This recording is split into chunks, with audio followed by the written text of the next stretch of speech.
What up, LC heads? We finally have Mean Jeanne on her awesome motorcycle over here, rocking her badass sword. Here she is. Personally, I'll be honest with you, I was a little more excited for this hero just because of the utility. She's gonna do a little bit less damage than Bayonetta. Personally, I'm totally cool with that. I think because of the utility that she brings, some really nifty breaks, I think she's still going to be killing it in the damage department, specifically with her S3. We're going to run her. We're going to look at her kit. And this is going to be the first time I've actually ran her solo and actually looked at her stuff. So you guys are going to get my honest opinion on this. But obviously there's been some content floating around. I already know her S3 is spammable. I mean, would have came to that conclusion myself. And I think just being able to power up that S3 and spamming the shit out of it is going to help you get around, you can say, the damage limitation, right? On the other hand, she brings a lot of good stuff to the table. Specifically, I'm already a huge fan of how her witch time buff works, right? She, in my opinion, she definitely has a huge edge over Bayonetta herself when it comes to witch time.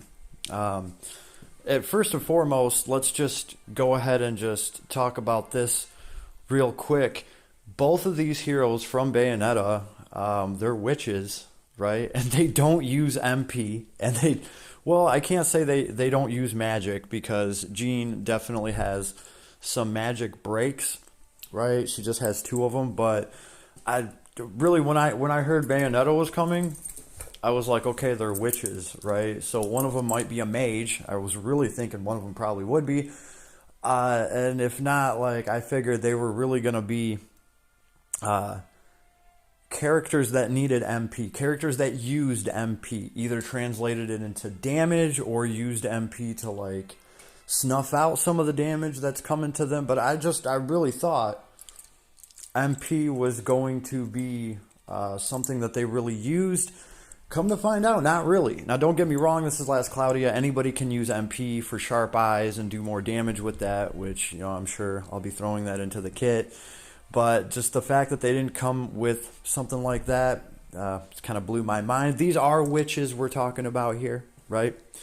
Very tall, slender witches, right? So, the first thing that kind of piqued my interest here, well, there we go.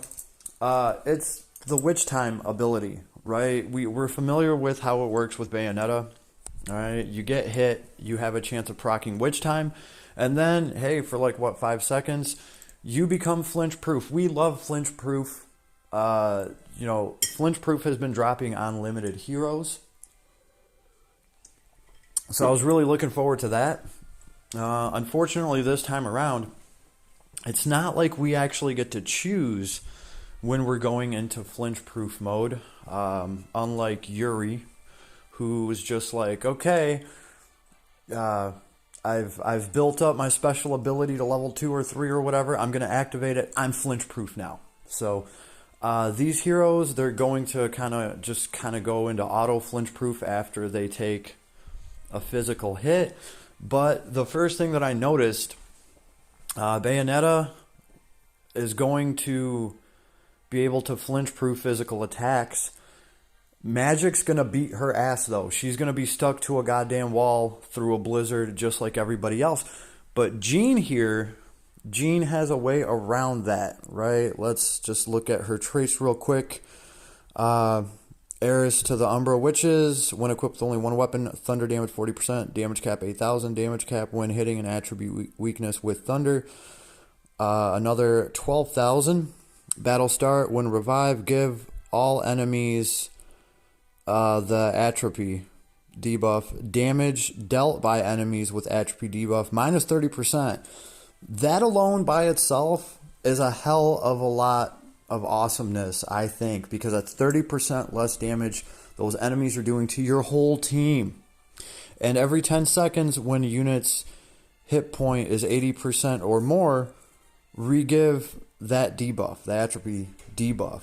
So that's a huge hindrance to whatever the hell you're fighting. They're doing 30% less damage to your entire team. This isn't just to her, right? So just think about how nice that is. Also, this girl is going to be able to break your enemy's strength by 35% and their intelligence by 35%. So you start looking at all that together, like, come on now, like your primary damage dealing stat minus 35%. Oh yeah, and you're going to be doing 30% less damage too. That's a huge, huge break on anything that you're fighting. They're doing substantially less damage to your whole team. This isn't just to her, right? That atrophy debuff is just freaking awesome.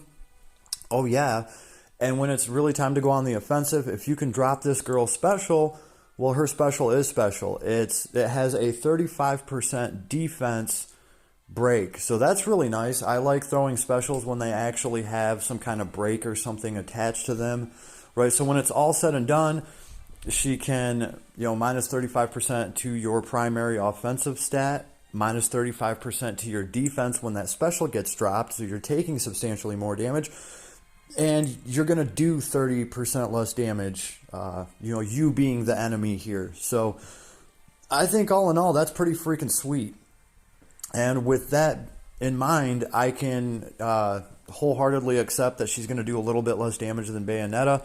I mean, Bayonetta, you're dual wielding instead of single wielding. And her second dual wield hit does not get a dual wield penalty. By the way, shout out to Big MCC, that OG Crunksta, right? He did correct me on one of the last videos I made. I completely forgot that true dual wield doesn't actually cut any of the dual wield penalty. It's just letting you double your attack with your special. I kind of completely forgot that. Kind of just, I don't know why I was thinking that. I just, for whatever reason, thought that true dual wield did away with at least some of the dual wield damage penalty. Well, I was wrong. That does happen from time to time. Anyway, Big MCC, thank you for the correction. I really appreciate that. Yeah, so this chick is not dual wielding though, right? She is gripping a freaking claymore. You can see it there, right?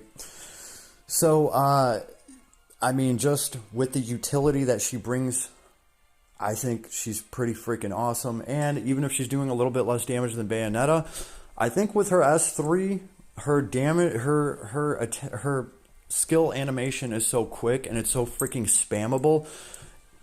If you power that thing up and you get a bunch of S3s to throw, you can just spam the shit out of that, right? And the fact that she technically can be more flinch proof than Bayonetta. I mean, like when the stars align and her flinch proof gets turned on and the enemy throws a spell and you're like, oh, forget about your spell. Everybody might be stuck to the wall because of your blizzard, but I can drop a bunch of S3s, right? So that's kind of the way that I look at her. And on top of all the stat breaks, I really think she's pretty cool, right? Her other trait, Moth Within, when won't faint from enemy attacks, which is always nice. When magically attacked, chance to give unit witch time buff. Okay, that's even better. I completely forgot. That's even better. So she can proc witch time from magic damage. Bayonetta cannot. Bayonetta has to be hit with a physical attack. She just has to proc witch time the old-fashioned way. Witch time procs from a physical attack, if I recall correctly. So that's how Bayonetta's procking witch time. She's got to get slapped in the face. Jeanne here has witch time, so it's going to work the same way. But on top of that, with Moth Within, she can proc witch time when getting hit with magical attacks. So you can throw that blizzard up, she'll get hit with the first hit of it, and if she procs witch time, boom, flinch proof is up, and she can flinch proof through magic. So, right, witch time active, damage taken minus 30%, won't flinch from magic attacks. Give physical / magic attack damage taken plus 20% debuff to enemies that activated witch time buff. So yeah, let's throw that debuff in on top of that. Like the enemy is doing 30% less damage to you, and oh yeah, the enemy's also taking 20% less damage. And hey, you got the atrophy thing going, and you have all the stat breaks, so that's pretty freaking awesome, right? Because on top of Moth Within, she still has Witch Time, which is still going to proc just like Bayonetta's off of physical attacks. So this girl can proc Witch Time twice as much as Bayonetta, right? And rightfully so. That's why Bayonetta is doing a little bit more damage than her. So I think that is more than a fair trade-off, right? Also, Bayonetta is doing dark damage. This girl is doing thunder.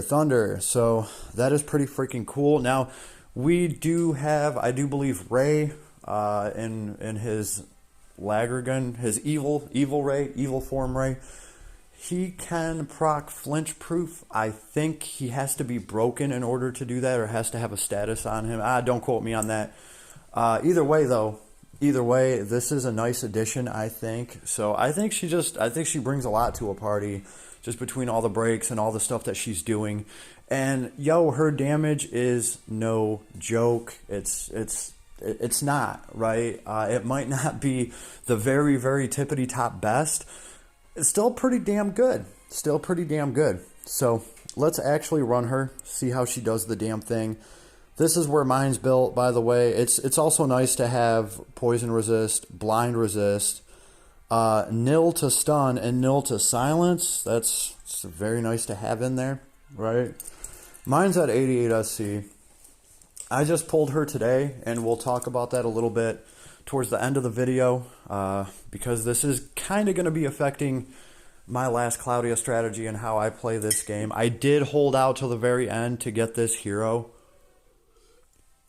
I wanted to try my luck, and I wanted to take a couple steps in the free-to-play player shoes here, just to kind of see how Last Cloudia is for the other half right now. And I gotta say, it's pretty effing brutal for any day one players. But yeah, she's just killer. I think she's awesome. And obviously that special of hers, defense minus 35% debuff, all this stuff adds up. So let's take her into some Spirited Assault. Let's just see how that kit is. And remember, this will be my first time seeing it, actually playing with it. So just so we don't get obliterated, we might as well use that strength minus 35 debuff. Very nice. Here's that basic attack of hers. What is she doing? She's swinging the sword, and she's kicking with that leg of hers. So that's our basic attack. Here's our S1. I think her attack animations are pretty quick. Here's the S2. I like that. How it's just a charge like that. She instantly goes into it. That one looks like it's kind of going to be hard to interrupt. What's this mage doing? Here's our S1. Cool. So there's a little bit of a build up, and then boom, all those hits come through. I dig the S2. We haven't even started throwing that S3. Oh, this is on God mode, I do believe. It should be, right? We're going to go for this mage. Can our S2 reach all the way over there? Yeah, it can. That's pretty cool. Right across the screen. Okay, S1, we do have to be lined up with the enemy. Here's the S3. Kind of missed that one. It looks like we just kind of hit everyone. Another S3 just all around us. And it's just instant. The S3 just goes off instant. I have a feeling she's going to be slaying some ogres and some chicken heads with that fairly effortlessly. Here's the boss wave. So we might as well council a 10. Charge this kit. The S1 also doesn't seem to have a very high recharge time. I mean, like the S1 charges fairly quickly. I'm pretty sure if I just put skill charge 1 on her, I'd be starting with an S1 instantly. So that's cool. She's going to be able to charge her kit fairly quickly, in my opinion. Just from what I'm seeing, Can we hit everybody with our S3 from over here? Yeah, it's like just everything around her. S2 right through. That's cool. That does push people back. That could be useful in arena. Look at that. Look at that. We must have Witch Time up because that spell was not interrupting us. We were S1ing right through that spell. So I think that's cool. Now, you're not going to be able to choose when you do this, but hey, for something like arena, like I said, you know, I've said this before kind of about Bayonetta. You put this girl into your arena team, right?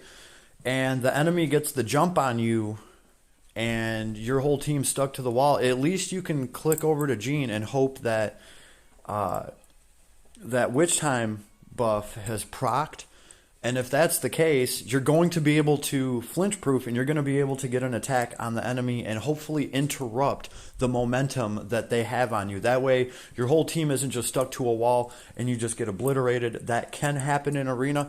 At least with a hero like this, you have a chance. You have a chance at being flinch proof through some of that and, you know, doing the damn thing and interrupting the enemy, especially for like later parts of arena where the fight's gone on long enough for your enemy to throw that dastardly blizzard and God heal combo. If you can be flinch proof through that, you can target and finish off a healer because you're not flinching through a blizzard, or you can finish off a mage. Regardless, however you do it, it's just going to be pretty sweet. So I think all that stuff works out well for her. Right, on top of that, all of the breaks, all of the stuff that she's bringing that I just discussed and talked about. She doesn't seem to have an issue just smashing through all of this. There's that S3. It's so quick you could miss it. And again, I really like the S2. I really like how she pushes everybody, right? Because while you're getting pushed and you're taking that damage, I would really like to see how that S2 works against a caster that's trying to cast. Like, good luck casting while I'm pushing you across the screen. I don't think we have Witch Time up right now because I did just see that spell interrupt me a little bit. That is cool. So pretty much all you have to do is make it through her little and we interrupted that. Yeah, you can make it through that little then that's it. The damage is flying. She just seems like she has a kit that's pretty hard to interrupt already, right? And then you add in the flinch proof, the feint proof. Pretty cool. Pretty cool. So, we'll take a look at mine. She's nowhere near done, right? I have to put a bunch of the double-hander stuff on her, increase her damage caps a little bit, but I don't think she's doing all that bad. Yeah, and as far as her element goes, I think she's going to be pretty useful for like some of the guild hunts that we do, right? When you're running up against the clock and you're trying to put the smackdown on some monster, and those monsters are programmed to run the clock out by throwing a blizzard or throwing some magic or flinching you. Well, she's got a way around that, so that's cool. Now, it's not always going to be guaranteed. You do need it to proc, so hey, we're rolling the dice, right? We're rolling the dice, but most of us do that anyway because we're gacha players, damn it. So, Jeanne, pretty cool in my book, or, you know, I wouldn't have even pulled this hero, right? Because I did go to the very end. The banner's up for one more day, right? I grinded out all the resources I could just to see if I could get her the natural free-to-play way. That was not happening, folks, and like I said, I had to stop and evaluate what was going on in Last Cloudia because for a day one player like me, yeah, it's looking pretty grim, right? I really thought I would actually have a chance at pulling her because they just added story, and I was like, cool, I'll grind out the story and I'll go through and see if I can cash out some achievements and quests and pick up some lapis here, pick up some lapis there. Looking at the units, I was even running units up to level 80 just so, I mean, there's 1, 2, maybe 3 more units I can take to level 80 and unlock some lapis. it really does piss me off that they took that out of the game, right? I'll give you guys an example here. If I go into the library here, look at that. I have 800 lapis that I can unlock from Claire. And I think Claire is literally the last one I can do that with. Everybody else I've taken up to level 80. And all of the new heroes that they've added, all of the newer heroes, all of these heroes down here, they don't have any of that. You cannot get lapis for working on these heroes. And I think that is a big giant shit on day one players. It really is, because we run out of resources to grind here, and when you are adding story to Last Cloudia and all of that story that you just added amounts to a whole whopping 6,000 lapis, if that, you're gonna get 210 pulls. You're gonna get 20, maybe 30 pulls off of clearing the new story that they added. You're gonna clear it out in an hour, and you're gonna get to do a couple of 10 pulls. A couple 10 pulls in Last Cloudia does not amount to shit. That's just the truth of it. So it's kind of becoming an issue now. Of course, if you're a new player and you got a freshly, even halfway fresh account, there's tons of stuff for you to grind out. But for all of us day one players, I'm really seeing how this affects us in a really bad way. Because like I said, I'm pretty much have grinded out just about all the lapis I can here. I have to wait for more story to be added, and I'm not really hopeful, right? Because I'm looking at this like, great, they'll add some new story, maybe with Mia's god form. Yes, that's right, we did get the mail today. They are dropping it's not Advocate of God Mia, it's Prefect of God Mia. Point being is hopefully they'll drop some story with that, and we'll be able to grind out another whole 6,000 lapis. But I'm not even holding my breath. They might just add her without dropping any new story. Other than that, pretty much if I want to pull for anything at this point, it's straight to the Visa card. And you know what? I'm really not cool with that. Even with Prefect of God Mia being added, homies in the guild have been talking about just how much they're looking forward to that, because Mia's such a strong hero as just her base form. So Prefect of God Mia has to be insane.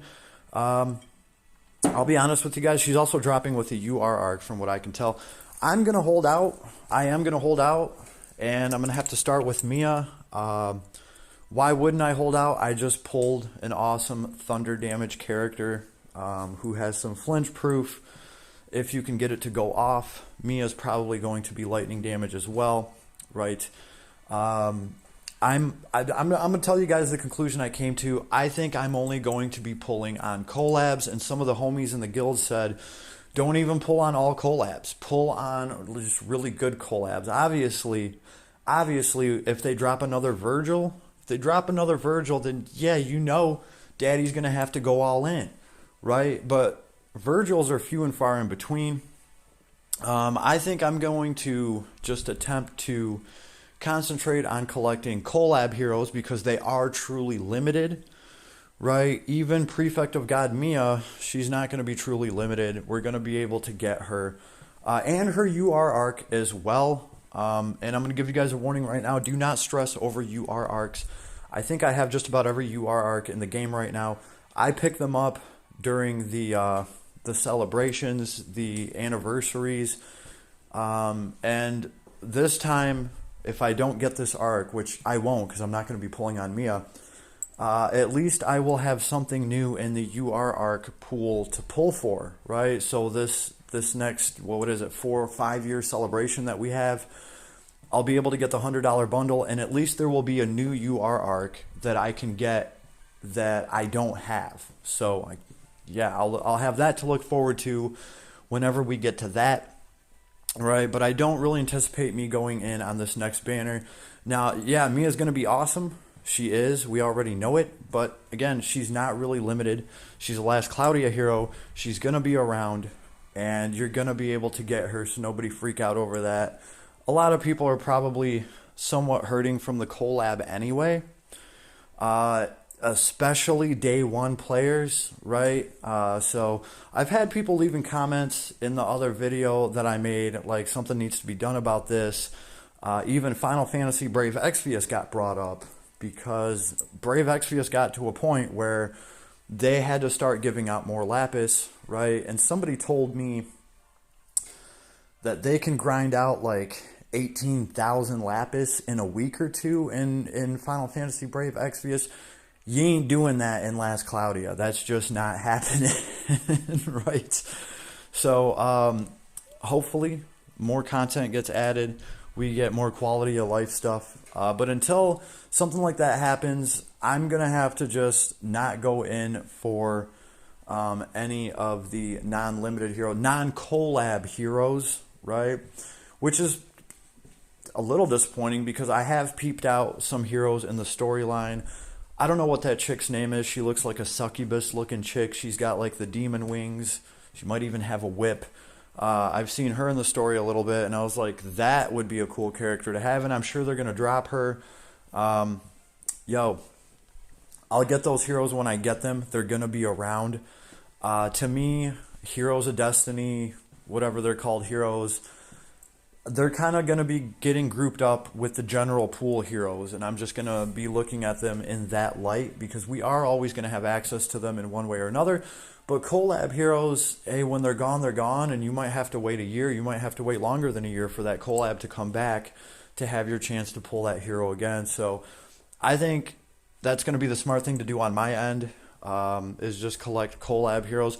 That is one of my favorite things about this game. And it's something that other YouTubers mention as well.